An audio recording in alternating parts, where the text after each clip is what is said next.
Did you know that some of the limiting beliefs that might be holding you back from excelling at your job or excelling in your relationship actually came from a time before you were out of grade school? This was an incredible thing that I learned as we were going through this process. Most of the limiting beliefs, the impressions we have about ourselves, actually come between the ages of 2 and 7. And because they come at such a young age, what we found is that even brothers and sisters can have different programs based on their order of birth. Let me give you an example. If you're the oldest child, imagine what was going on in your life when you were 2 or 2.5 years old. Let's assume that you had a mom and a dad and they were both in the house. At 2.5 years old, you said, "Mom, Mom, look." And Mommy would look. And you say, "Dad, Dad, look, look, see." And he would look and you got all of the attention. And then all of a sudden, Mom gets pregnant and there's a new baby that arrives. And so that 2.5, that 3-year-old now says, "Mommy, look." And Mommy says, "You're fine. I got to feed the baby." Daddy, watch. And Daddy says, "You're okay. I got to go change the baby." So the oldest child in the family typically can have programs around, "I'm invisible. I've been replaced. Nobody loves me anymore. I can't get their attention. I can't do anything right."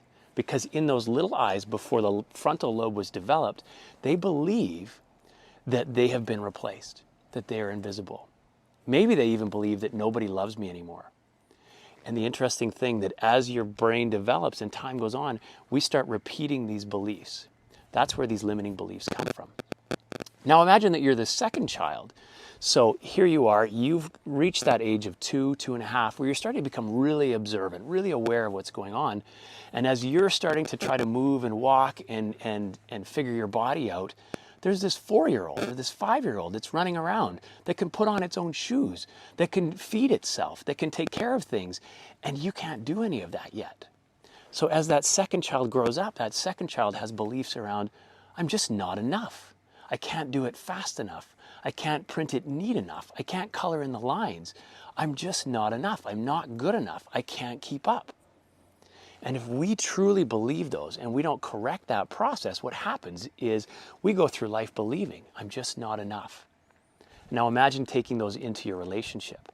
You walk into a relationship with another spouse and they make a comment like, "Is that what you're doing?" And that little voice fires, "Oh, I'm just not enough. I'm just not good enough." Or imagine being that first child that someone looks away and they don't give you the attention and you believe, "Oh, I'm just not important. Nobody cares about me. Maybe they're going to stop loving me. Maybe the love is conditional."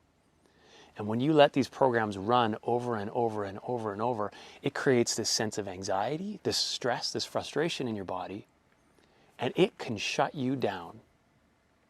So after 20 years in the pharmacy, I've changed professions. We sold the pharmacy. We got out of using medications for this, and now we teach people how to get rid of these limiting beliefs. So let me ask you a question. Which limiting belief is holding you back from getting to that next level, maximizing that relationship that you're in or finding that relationship? Maybe what's the program that's holding you back from getting the raise that you want? What are the money programs that could be stopping you from getting to that next level? Maybe you have a belief from when you were smaller that said money is hard to come by. I'm excited to hear from you. What is the biggest limiting belief that could be holding you back that you'd like to erase? Drop it in the comments below and let's start a conversation, because the one thing I can guarantee you is that you're not alone. These programs came from a time when you were young. They amplified with more and more situations and memories, and now you're living in these programs that are just running over and over. I'd love to hear from you. My biggest program was "I'm not lovable," and I'll tell you more about that in another video. Have an awesome day. You deserve it.